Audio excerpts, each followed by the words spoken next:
Hey guys, I'm in the Model X, and this week I received software version 2018 14.2, which you probably can't see in that screen, but anyway, I believe this is the latest one. So after I got the Model X several weeks ago, there was an update to 10.6, and then I got an update, actually I think last weekend or something, for what was it, 12 point something or other, and now I think it was 12.4, and then I'm not exactly sure what that added. It looked like all stuff from the previous release, but now I have 14.2, which I believe is the most recent one. So the video that I did before was when I had, oh, by the way, this is an Autopilot 2 video. And I'm going back to the S-curve and the freeways. The video that I did before on this was when I had 10.6.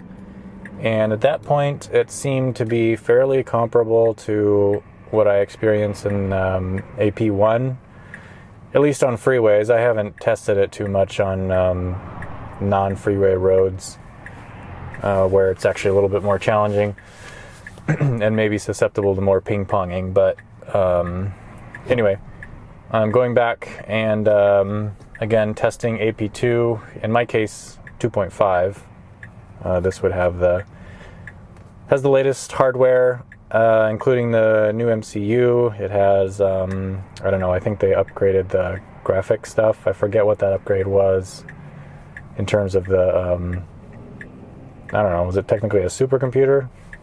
But whatever it is that does the image processing.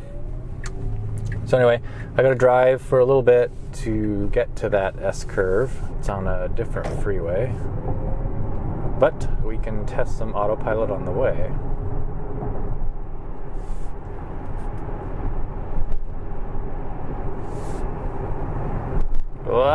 That's bright. I don't have my sunglasses either, so it's kind of a bummer. I remembered them as soon as I was pulling out of the driveway. Alright. Also, I wanted to mention, so several days after I got the car, the 12-volt battery warning went on. Service guy was coming to do something on my Model S, so he brought a Model X 12-volt battery, replaced it, and then a couple days later the warning came back on again. But then a couple days later from that, when I got the actually it was this update, the what the heck is this, 14.2. Once I got that, then the second 12-volt battery warning went away. So I don't know what the deal was. Probably some sort of software glitch. I doubt there was anything actually wrong with the battery itself. So that's that story. So you can see I'm on autopilot right now, cruising along. There's a slight bit of the car trying to identify itself in the middle of the lane. It's negotiating this curve just fine. It's a pretty gentle curve though. So, I mean, I can feel it making just the tiniest of adjustments, but it's, oh, that was a little bit more significant. I really couldn't say if this was any different than AP1 on the Model S. This is fairly good.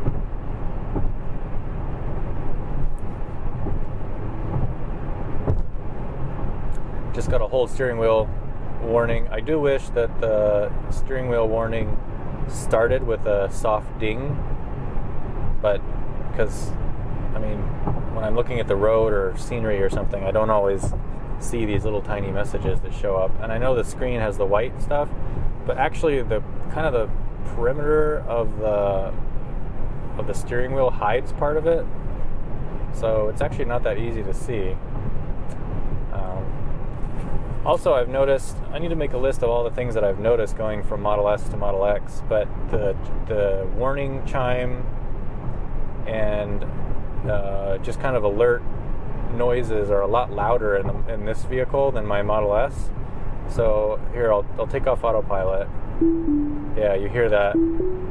That's significantly louder than what it is in my Model S. In the Model S, it's actually a little difficult to hear on freeway speeds because of the noise. And I don't think it's just because this is a quieter vehicle. I think it's actually louder.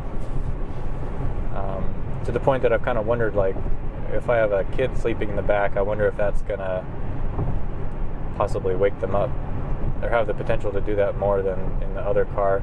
But I don't actually know how loud the warning chimes are in the back seat. Stuff like directions, navigation and stuff, those come out of like the driver's side speakers, because the driver is the one that needs to know them. So that might be true of the warning indicators, but I haven't tested that. Anyway, so that would make it a non-issue if chimes and stuff were not as loud in the back seat. Whoa. Okay, I was trying to autopilot just corrected itself for some reason. There was nothing there, but all of a sudden it was starting to go to the next lane, then it veered left again. And I need to get back in that lane anyway. Some sort of phantom vehicle. Oh, there's a C-Max. Alright. I know I'm in the left lane, changing freeways. That's a whole nother topic that I'd like to cover too. How I grew up driving in California, so I'm familiar with how that culture interprets. It comes down to, is the left lane a fast lane or is the left lane a passing lane? And in California, I would say the vast majority of people use it as the fast lane. So, anyway, that's a different topic. Actually, I haven't been bugged about that recently, about being in the left lane. Probably because I haven't done many videos recently. So anyway, we're coming up here. This is the S-curve that we need to get to, so no problems so far. Autopilot has identified the vehicle in front of us.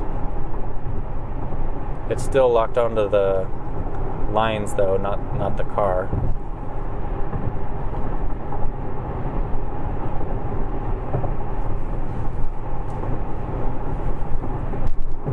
No problems with this curve.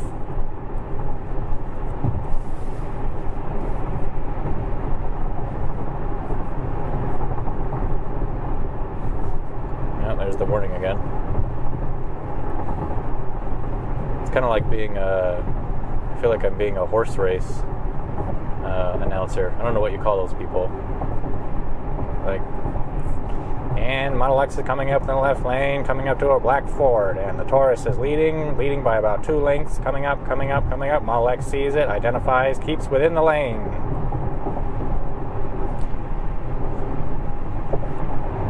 Model S wins by a nose cone. All right.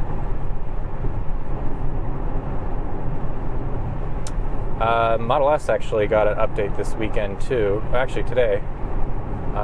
And that gave the car the ability to open the frunk and the trunk using the remote.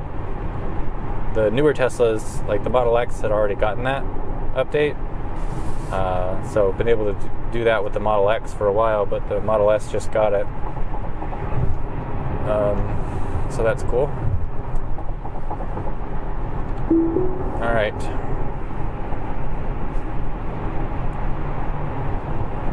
Let's take a short break and we'll be back with our S-curves.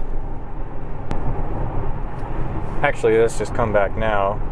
So, is that smoke up there? I don't know. I don't think there's traffic. Anyway, pretty low visibility here, but autopilot's doing pretty good.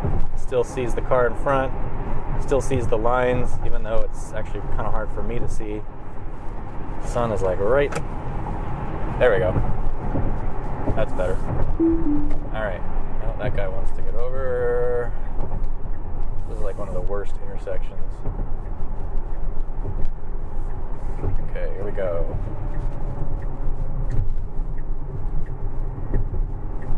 I guess that's just smoke from a chimney over there. Okay, let's get this out of the way. So this is right at the beginning. Actually, a little bit farther than the beginning of the S-curve. So, oh good. Okay, traffic is fine. Alright, we're on autopilot. And let's see what... This is still a merging lane. Merging. Watch the truck. Truck is good. Staying in his lane. Alright. Pretty solid. Here we go.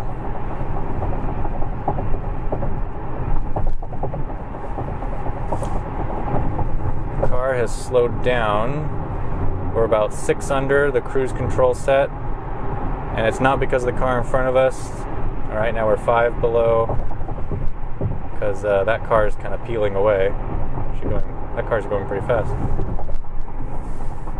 Slowing way down now. All on its own, doing well. Good turns. Hugging the yellow light. Hugging the yellow line just a little bit, but still good. We're down to 62. Not bad. Straight away here. Okay, what's it going to do with this red Suburban? Red Suburban says hello. Model X says okay. Some intense braking. Well, moderate braking right there. Went straight from acceleration to braking. Oh, hugging the yellow line. Very intimate. Alright, well, we didn't hit the cement divider. That's good. Alright. We're back to the set speed. So that was pretty good. I'd say it accomplished what it needed to without causing what it shouldn't.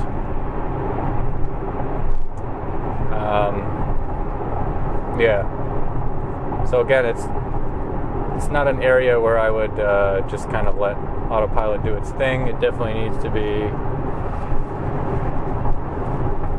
Oh, somebody's over here.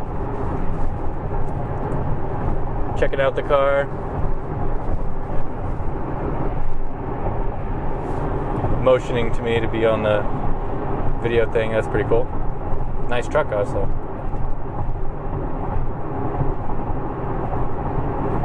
I should probably get out of this lane now, even though nobody's around.